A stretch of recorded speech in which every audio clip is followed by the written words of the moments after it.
I don't think this one will be quite as long as the last couple of Yes PreCure 5 reviews that I've recorded, because after the week break I took due to going to a concert, I ended up coming home from the concert with COVID. So we'll see how long I manage to talk about Yes PreCure 5 GoGo for before I find I cannot talk anymore, either physically or just because I kind of run out of things to say. I feel like a lot of both the criticisms and approvals of Yes PreCure 5 GoGo will kind of apply to the Yes PreCure 5 review as well, as they share the same cast, as it is the second direct sequel season in PreCure. That said, I think that the GoGo season may be one of the best early PreCure seasons, despite the entry barrier of an entire season, unless you part skip. But don't part skip. You're a criminal if you do that. Same with JoJo. Part skipping should be illegal, and people who part skip should be torn apart in the street. Just kidding. Unless I liked the interactions between the main cast far more in this second season than in the first one, and they all felt much more realized as characters in GoGo. Especially early on, they each got episodes that kind of went over their interests and the like, but they felt much more relevant to the characters than before in this season than compared to the first one. I don't want to compare GoGo to the first season the whole time, but it would be very difficult not to, considering it's the same cast and it is a direct follow-up to the previous season, because they just build on top of what was already there while still keeping the formula the same. But considering it's the same cast, they already have the groundwork laid. Of course, they're setting it up to explain who the characters are so that new viewers can come in to this season without having to have watched the last one. But it helps to already have that foundational knowledge from the first season. However, like I said, I think this season does a lot to build on those characters that the previous one did not. GoGo goes out of its way to show off for most of the characters more of their interests and their desires, I think, outside of being magical girls who save the world or their city or just kind of wherever they happen to be at any point in time. And I think other than Rin, most of them get a good amount of focus episodes, or at least more than they had in the previous season. The episodes about Komachi and Karen, for example, actually mattered to them, and for at least Komachi, helped push them closer to any sort of goal they have outside of just their magical girl shenaniganery. Komachi wants to be a writer, and we knew this in the first season. We saw her writing stuff. She was kind of the library attendant who helped deal with everything there. But in this season, we get a storybook-inspired antagonist who traps them in stories, and she even at one point takes one of Komachi's stories and traps them inside of that too, and then they have to escape. And I think that that is a really interesting way to put the character into conflict with their goal, because they are literally fighting against an embodiment of their desired path in life, and they have to basically overcome themselves in order to advance and beat the bad guy in said given episodes, which I think gives it a lot more depth than we had in the first season. PreCure 5 GoGo does a fair bit of that for Karen, not nearly as much, but it does more with her than the last season did, which I could be mistaken, but I feel like as a whole, the previous season did not do nearly enough with Karen. We didn't get much about her life. We understand the basics of her life, and I feel like this season does a lot to expand on her as a person rather than showing us, oh yeah, this is what her life is like. This is showing us this is what she is like. I am a little disappointed we didn't get quite as much with Rin. I think there's still a little bit there, but I mean, we got a fair amount of Rin in the first season. I think Rin was probably my favorite character in Yes PreCure 5 GoGo. No, sorry. In Yes PreCure 5.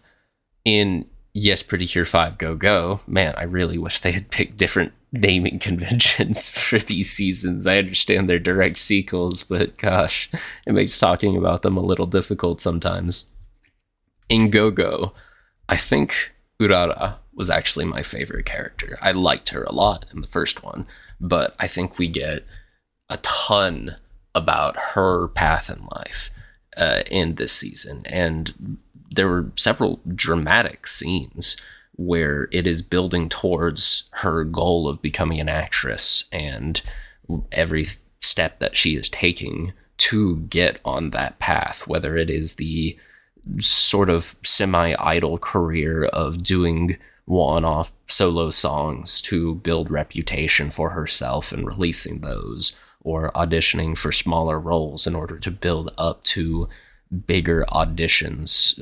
And there's one scene deep into it where like her friends are all off fighting because that's their actual job. That's their job description as the PreCure, and they are attempting to go it not alone, but just the four of them, so that Urara can focus on her career, because they want her to do that, because that is what she wants to do.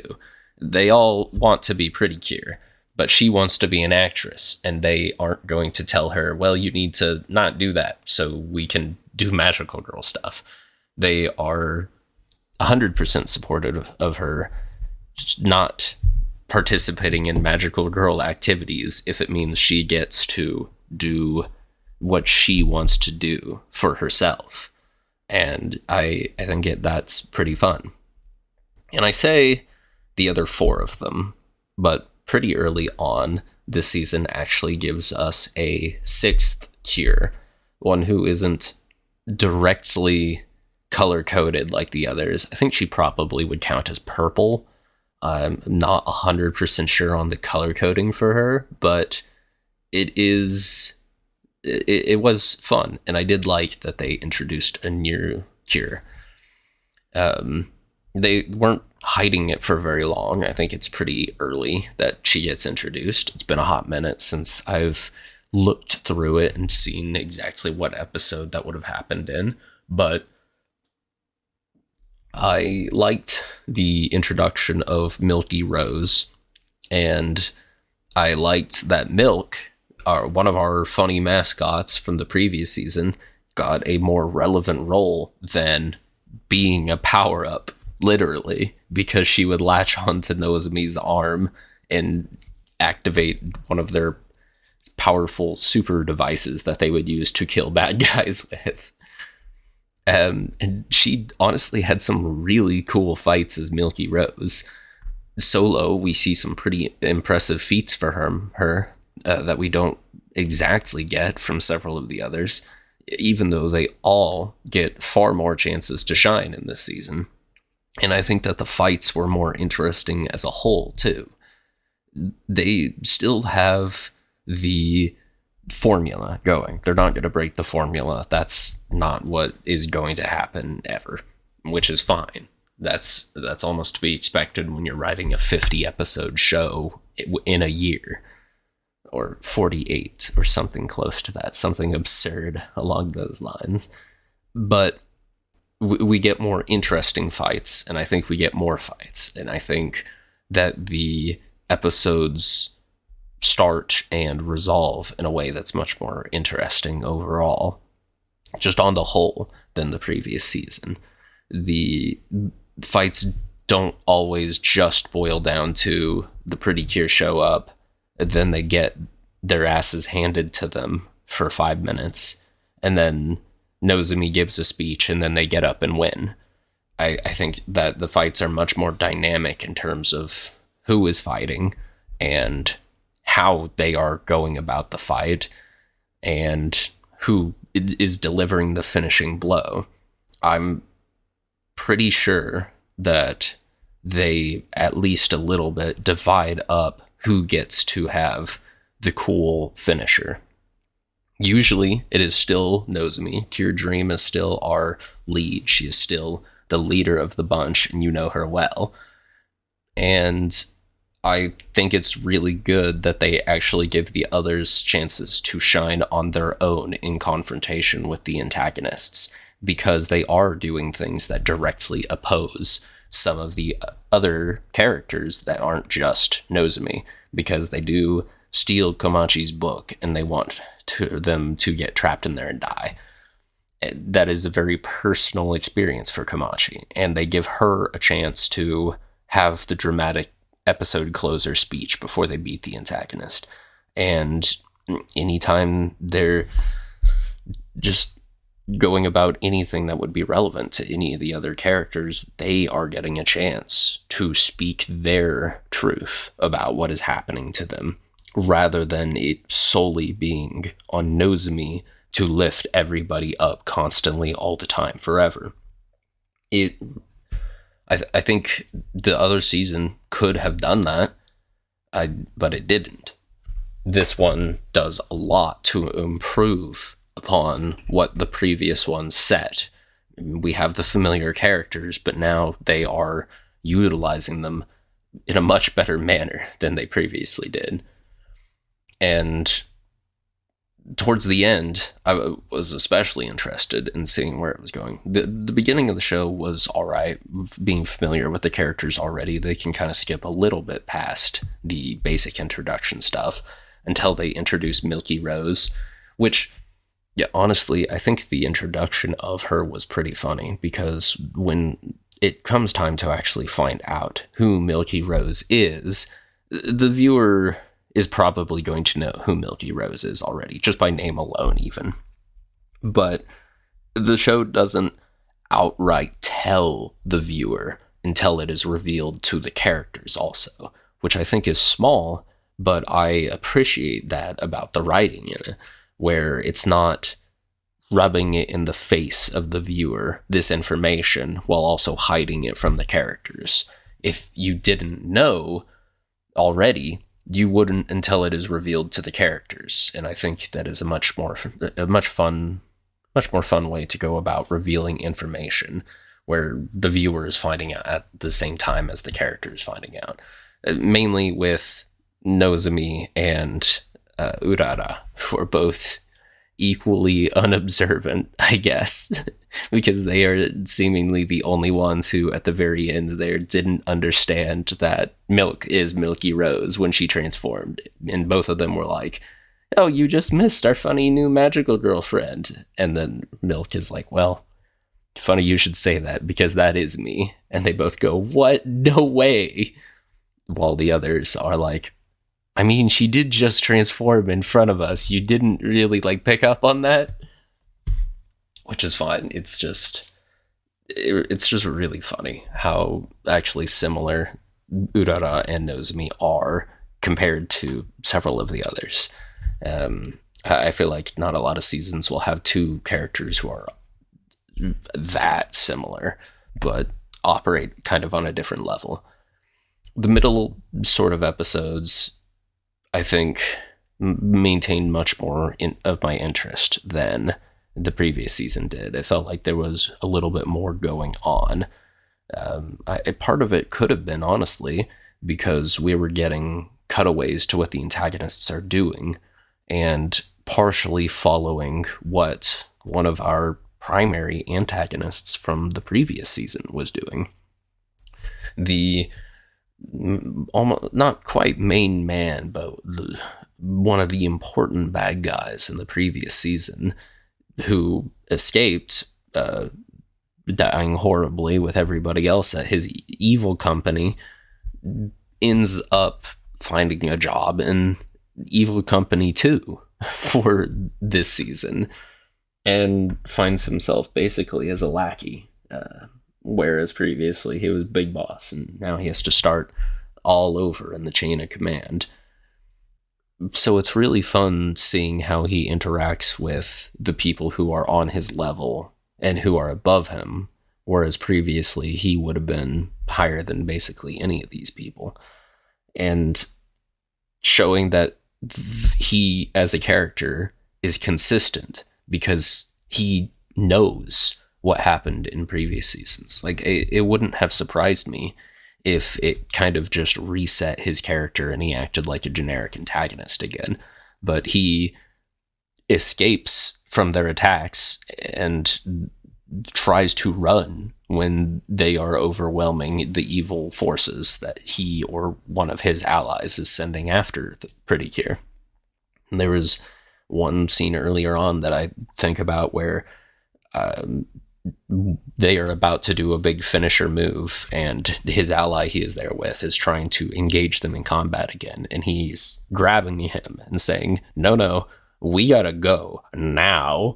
And they teleport away right before they would have gotten exploded.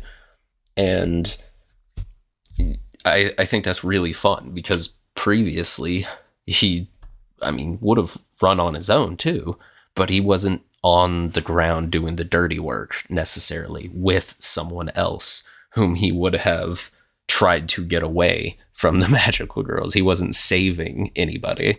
And I think it leads to an interesting shift in his character towards the end, where, spoilers for this decade plus old show, almost 2 decades, jeez, where he actually goes out of his way to help the PreCure. The final antagonist of this season was pretty interesting, I think, because he was someone who was filled with greed and evil desires and ran his evil company from his magic flying wheelchair, because he wanted to basically just obtain this woman and the power of that she had or where she was. And much like in the previous season, when he is confronted by our PreCure, they try to talk him down. They try to help him see the error of his ways. They try to help him understand that he will never get what he wants if the way he goes about trying to get it is by owning them or by owning someone and forcing their desires or their life to operate the way he wants it to. And unlike in the previous season, the main antagonist in GoGo cannot wrap his head around what they are saying. There is a disconnect in just a basic understanding of how they're going to live their life. And I think it was kind of interesting and almost like pretty well done, showing the greed that this person possesses. If they even count as a person. I don't know what evil wizards qualify as on the sliding scale of person to monster for magical girl anime. It probably just kind of depends on how much they transform, I guess, right?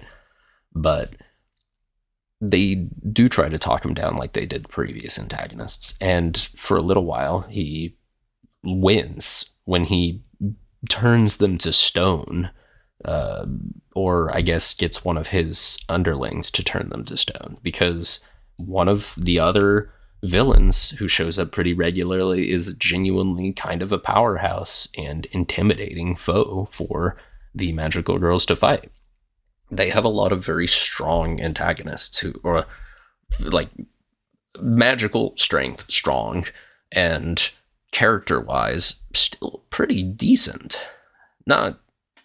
They aren't the pinnacle of writing, but they are serving their purpose well as an antagonist, and they are very interesting and fun.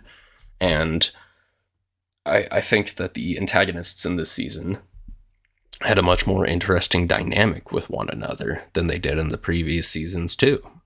And that is part of what led to the interactions between the PreCure and the final antagonist being so interesting. And then when they get turned to stone and put in his gallery of objects that he collects because he wants things, when Milk is the only one who doesn't get caught in this because she is elsewhere at the time.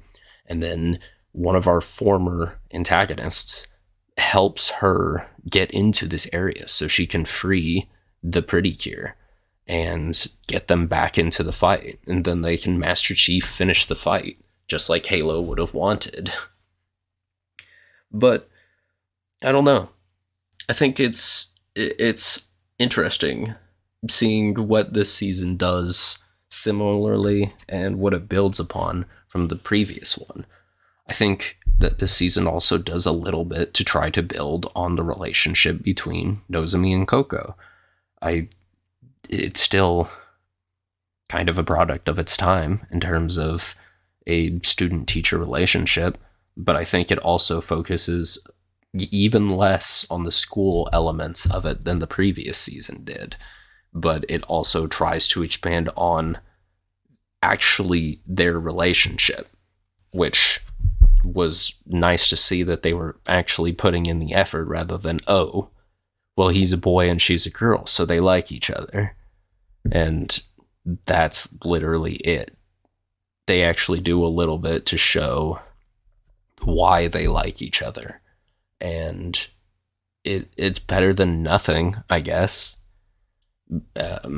I don't really care about the sort of building of the relationship between Komachi and Nuts. I get that they're both writers and both kind of more reserved types, but I don't know.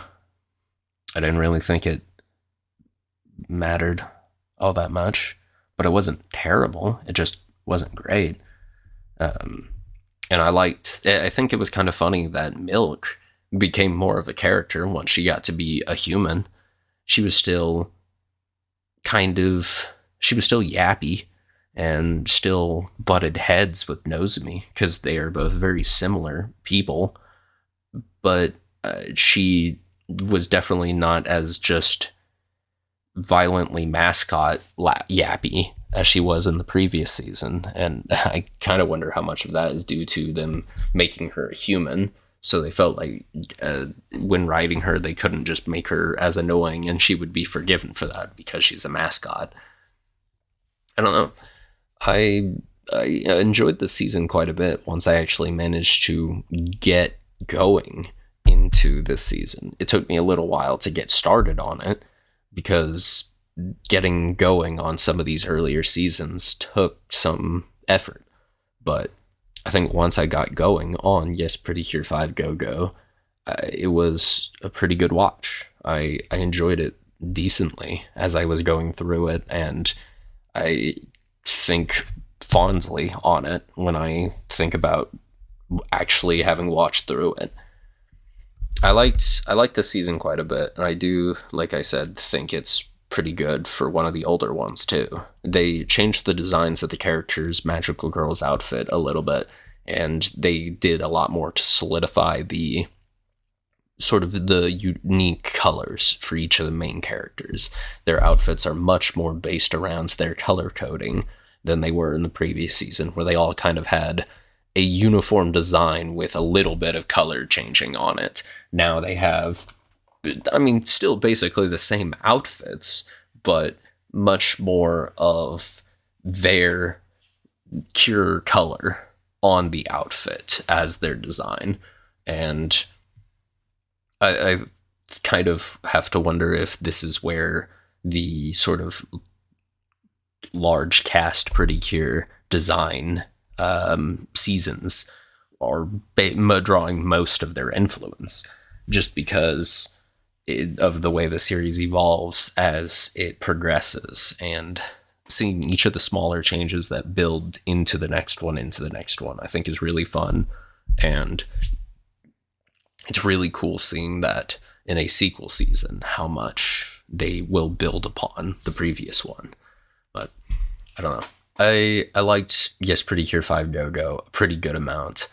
I don't know if the score I would want to give it may be too high, but I do want to put it at, just because of how much it improved upon the previous one, at a 9 out of 10. That could be too high.